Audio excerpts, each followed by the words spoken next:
बिजलीघर स्थित doctor Ambedkar park में मनाया गया भारत की प्रथम शिक्षिका माता सावित्रीबाई फूले जी का जन्म दिवस। इस उपलक्ष्य में उनके अनुयायियों द्वारा मिष्ठान वितरण किया गया और उनकी जीवनी पर प्रकाश डालते हुए महिलाओं के शैक्षिक उत्थान की दिशा में किए गए उनके प्रयासों को कभी न भूलने की बात कही। शिक्षा के जनक और भारत की प्रथम शिक्षिका माता सावित्रीबाई फूले का जन्म दिवस आगरा के ऐतिहासिक डॉक्टर भीमराव अंबेडकर पार्क के बिजली घर आगरा में मनाया गया तथा मिष्ठान भी वितरण किया गया। कार्यक्रम में बौद्ध धर्म गुरु भंते जी द्वारा माता सावित्रीबाई फूले जी के चित्र पर माल्यार्पण एवं दीप प्रज्वलन कर शुरुआत की गई तथा प्रमुख रूप से प्रदेश निगरानी समिति के सदस्य, समाज कल्याण मंत्रालय उत्तर प्रदेश सरकार के सदस्य अनिल सोनी ने माता सावित्रीबाई फूले जी के द्वारा किए गए संघर्षों पर प्रकाश डाला। अनिल सोनी ने बताया कि 3 जनवरी 1831 में जन्म लेकर मात्र 9 वर्ष की उम्र में विवाह हुआ। जब माता सावित्रीबाई फूले जी पढ़ी लिखी नहीं थी, तब उनकी पति महात्मा ज्योतिबा फूले ने स्वयं माता सावित्रीबाई फूले को पढ़ाया। पढ़ लिखकर माता सावित्रीबाई फूले ने यह संकल्प लिया कि मैं अब देश की अधिकांश महिलाओं को शिक्षा दिलाने का कार्य करूंगी। तब वह घर से वर्ष 1867 में बालिकाओं की शिक्षा के लिए निकल पड़े। आज माता सावित्रीबाई फुले जी का जन्म दिवस आगरा के ऐतिहासिक डॉक्टर भीमराव अंबेडकर पार्क बिजली घर पर मनाया गया। आज माता सावित्रीबाई फुले जी के जन्मदिन पर मिष्ठान वितरण किया गया। भंते जी के द्वारा पुष्पमाला और मोमबत्तियाँ जलाकर आज कार्यक्रम का शुभारंभ किया गया। कार्यक्रम में मुख्य रूप से श्री कौशलेंद्र जी, डॉक्टर रामबाबू हरित पूर्व मंत्री और मेरे निकटतम साथी तेज कपूर जी और कीमती लाल आदि तमाम लोग मौजूद थे। राजनारायण जी थे। तो उनके द्वारा ये व्याख्यान रखी गई। माता सावित्रीबाई फुले जी के जीवन प्रकाश पर एक प्रकाश डाला गया। जीवन पर माता जब 1831 में उनका जन्म हुआ, मात्र 9 वर्ष की थी जब उनका विवाह हुआ था। विवाह के उपरांत जब वो विवाह हुआ था तब वो बिल्कुल पढ़ी लिखी नहीं थी। उनके पति ज्योतिबा फुले जी ने पहले माता सावित्रीबाई फुले जी को पढ़ाया लिखाया। उसके बाद में जब वो पढ़ लिख कर तैयार हो गई तो उन्होंने एक संकल्प लिया।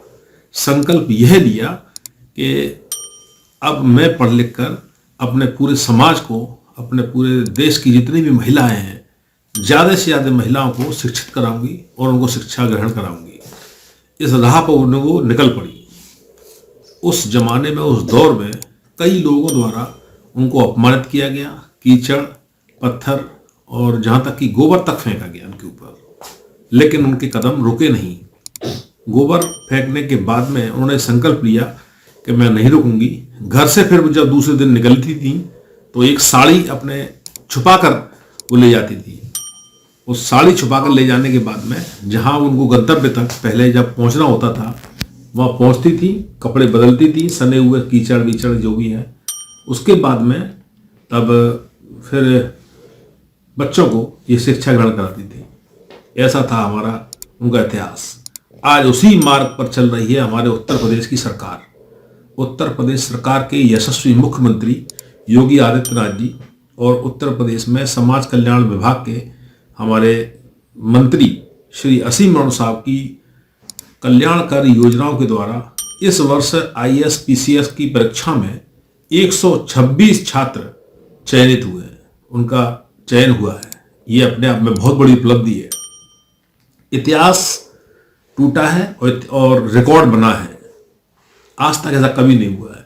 बाबा साहब डॉक्टर भीमराव अंबेडकर जी के सपनों को यदि कोई पूरा कर रहा है तो उत्तर प्रदेश के यशस्वी मुख्यमंत्री और असीम मणि साहब इस कार्य में लगे हुए हैं। मैं उनकी पूरी पूरी प्रशंसा करता हूँ। आपको बता दें कि उस वक्त तमाम लोगों की गालियां, अपमान और यहाँ तक कि राह चलते हुए लोगों द्वारा कीचड़ गोबर भी फेंककर उनका विरोध किया जाने लगा, लेकिन माता सावित्रीबाई फूले रुकी नहीं और फिर घर से एक साड़ी छुपाकर जाने लगी। तब गंतव्य तक पहुंचकर कीचड़ गोबर से सनी हुई साड़ी को उतार कर दूसरी साड़ी पहनने के बाद बालिकाओं को शिक्षा ग्रहण कराई। वक्ताओं ने बताया कि यह बात इतिहास के पन्नों में आज भी दर्ज है।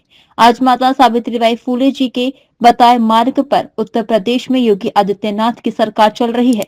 प्रदेश के समाज कल्याण मंत्री असीम अरुण की बनाई योजनाओं के कारण अनुसूचित जाति के लिए उत्तर प्रदेश सरकार द्वारा चलाई जा रही निशुल्क IAS PCS कोचिंग के 126 छात्रों द्वारा यूपीएससी परीक्षा पास की है, जो अब तक का रिकॉर्ड है। कई वक्ताओं द्वारा, जिनमें कौशलेंद्र सिंह, पूर्व राज्य मंत्री डॉक्टर रामबाबू हरित, कीमती लाल जाटव, भाजपा नेता राकेश नेमीचंद, पूर्व पार्षद भाजपा ईश्वरपाल, तेज कपूर, अशोक कुमार, दीपक सोनी, राम नारायण सिंह, राजकुमार, रूप सिंह सोनी, विनोद कुमार आनंद, राजमती सिंह आदि द्वारा व्याख्यान माला कही गई। विजय महाराजा न्यूज के लिए दीपक राज की रिपोर्ट।